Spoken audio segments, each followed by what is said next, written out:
స్పష్టంగా చెప్పాడు. ప్రెస్లో పేపర్లో వచ్చింది. మా అన్నా క్యాంటీన్ని, మా ఇంటి పక్కన ఉండే అన్నా క్యాంటీన్ తొలగిచ్చారు. మా అమ్మకి 200 నాకు 300 ఇస్తానని డబ్బులు ఎగ్గొట్టారు. మధ్యాహ్నం నుంచి ఎండలో నుంచున్నాము. ఆ కడుపు మంటతోనే గులకరాయేశానని చెప్పి అతను స్పష్టంగా చెప్పాడు. చెప్పిన మైనర్ బాయ్ అయినటువంటి వేముల సతీష్ని తప్పుడు ఆధార్ కార్డు సృష్టించి తప్పుడు బర్త్ సర్టిఫికేట్ సృష్టించి ఇవాళ అతన్ని రిమాండ్కి పంపించి వాళ్ళ తల్లిదండ్రుల్ని బెదిరించి 2 రోజుల నుంచి వేముల సతీష్ వాళ్ళ అమ్మ నాన్న పోలీసుల చిత్రహింసలు తట్టుకోలేక మేము పెద్దవాళ్ళమండి, మా అబ్బాయి అలా తప్పు చేయలేదండి బతిమలాడుకుంటా ఉన్నా ఈ పోలీసుల మనసు కరగలేదు. మాకు తాడేపల్లి నుంచి ఆదేశాలు వచ్చినాయి, మేము చేయాల్సిందే, మీ అబ్బాయి కన్ఫెషన్ స్టేట్మెంట్ ఇవ్వాల్సిందే అని ఇవాళ జడ్జి గారి ముందు 164 స్టేట్మెంట్కి పెడతా ఉన్నారు. దాని ద్వారా ఇది వేముల సతీష్ స్టోరీ. రెండోది మా సెంట్రల్ నియోజకవర్గ బీసీ నాయకుడైన వేముల దుర్గారావు. ఇతను పాపం ఏంటంటే ఆ వడ్డెరగూడెంలో ఉండటం ఇతను పాపం. ఇతనికి రాయేసిన అతను వేముల, ఇతను కూడా వేముల. ఏ సంబంధం లేనటువంటి ఇతను తీసుకుని వెళ్ళి 6 రోజులైంది. ఎక్కడున్నాడో తెలియదు. కోర్టుకు బెటరు, రిమాండ్ చూపించరు. ఎవడిచ్చాడండి మీకు ఈ చట్ట ఉల్లంఘన హక్కులు? మీకు ఏం చెప్తుందండి న్యాయ చట్టం? న్యాయశాస్త్రం ఏం చెప్తుంది?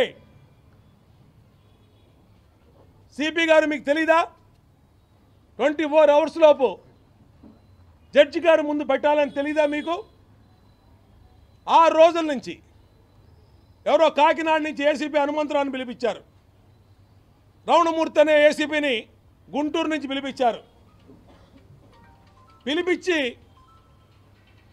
చిత్రహింసలు దుర్గారావుని, వేముల దుర్గారావుని, వాళ్ళ తాలూకా 5 ఆడవాళ్ళని ఇవాళ కూడా వాళ్ళ ఇంటి మొహం చూడాల,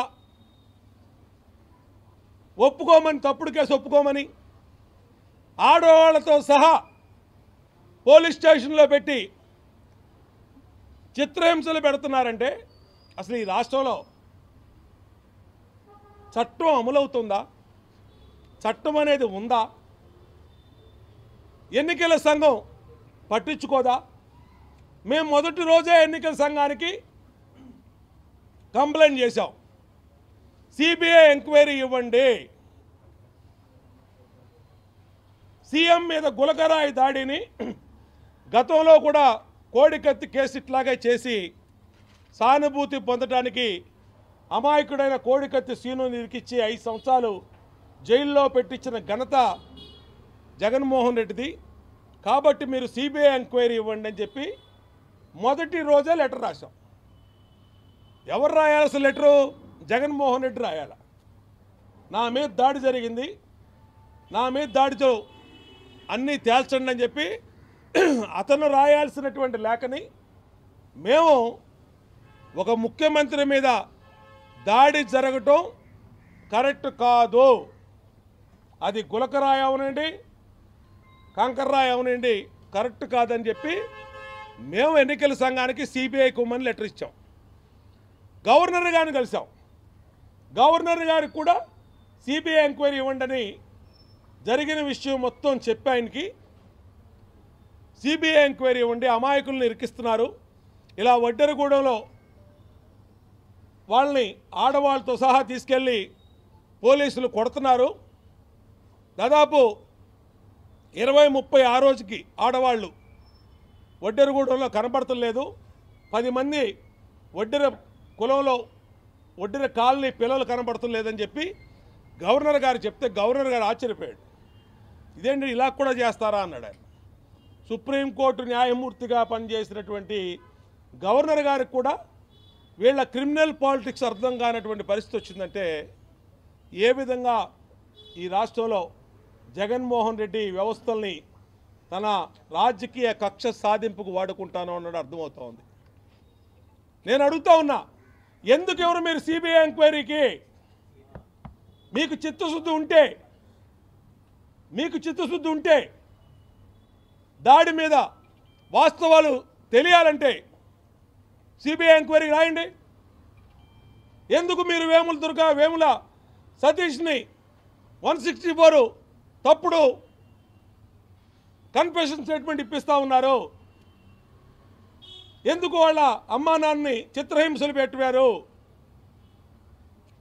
వేముల దుర్గారావుని 6 రోజుల నుంచి ఎందుకు రిమాండ్కి